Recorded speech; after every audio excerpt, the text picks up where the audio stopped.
ذوالحجہ کی شام تک واجب کرنا واجب ہے، تاخیر کرنے سے دم واجب ہوگا. جو حج میں جائیں گے یہ ان کے لیے. ٹھیک ہے. طواف ودا، اس کو طواف صدر بھی کہتے ہیں. یہ طواف ان پر واجب ہوتا ہے جو میقات سے باہر رہتے ہیں یعنی آفاقی.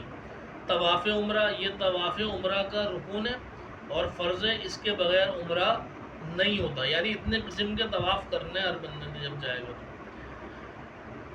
طواف نظر، یہ نظر ماننے والے پر واجب ہے، نہ گناہ کرنے والے کبیرہ کا ارتکاب کرتا ہے.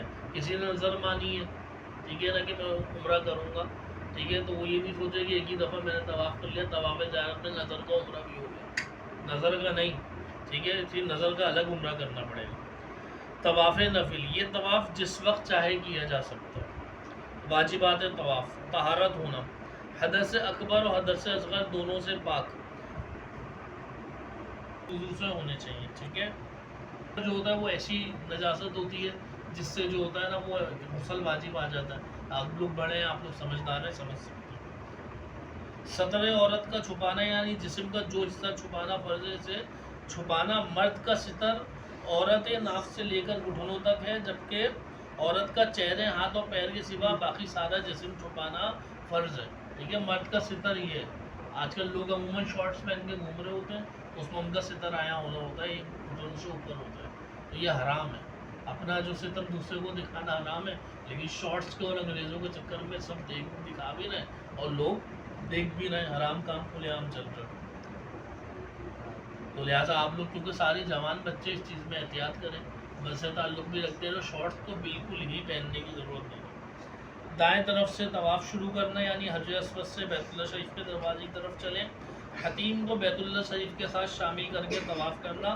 طواف کے 7 چکر پورے کرنا. طواف کے 7 چکروں کے بعد 2 رکعت نماز نفل پڑھنا. اگر کوئی واجب چھوٹ گیا تو طواف کو دہرانا پڑے گا. اگر طواف نہ دہرایا تو اس کی جو جزا واجب ہوگی. طواف کرنے والوں کے لیے حرام اعمال، ٹھیک ہے، محرمات طواف. غسل جب واجب ہو ایسی حالت میں طواف کرنا سخت حرام ہے، جبکہ بے وضو طواف کرنا بھی حرام ہے. بغیر کپڑوں کے بالکل ہی، ٹھیک ہے، یا ستر عورت کھلا ہونا، ٹھیک ہے، جس کا اگر ستر کھلا ہو تو نماز نہیں ہوتی، اس حالت میں طواف کرنا بھی حرام ہے. اس سے گزرنا حرام ہے. حتیم ایک حصہ ہے، آپ کبھی جائیں گے کعبے کی طرف تو دیکھیں گے ایک الگ سی دیوار سی بنی، اسے حتیم کہتے ہیں. تو طواف کے دوران اس کے اندر نہیں گزر سکتے، وہ کعبے کا حصہ ہے، وہ کعبے کا اندر ہے. ٹھیک ہے. طواف کا چکر یا چکر کا کوئی حصہ ترک کر دینا وہ بھی حرام ہے.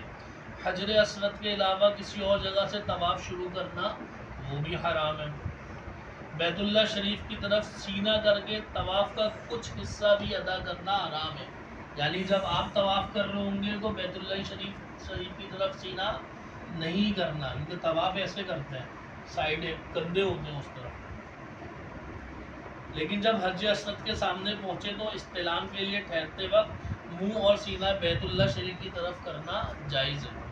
طواف میں جو چیزیں واجب ہیں ان میں سے کسی عمل کو بھی ترک کرنا حرام ہے. مکروہات طواف سمجھ لیں، جس سے آپ کی نیکی میں کمی آ جائے گی، ٹھیک ہے، طواف کی فضیلت میں کمی آ جائے گی. طواف کے دوران فضول اور بے ضرورت بات کرنا، خرید و فروخت کرنا یا خرید و فروخت کے بارے میں بات کرنا، ذکر یا دعائیں بلند آواز سے کرنا، ناپاک کپڑوں میں طواف کرنا. جس طواف میں رمل اور استوا کرنا سنت ہے، اس طواف میں رمل اور اجتباع کو بلا ضرورت چھوڑ دینا. حجر اسود کا استلام نہ کرنا، حجر اسود کے سامنے آئے بغیر ہاتھ اٹھانا. طواف کے چکروں میں وقفہ کرنا، یعنی طواف کے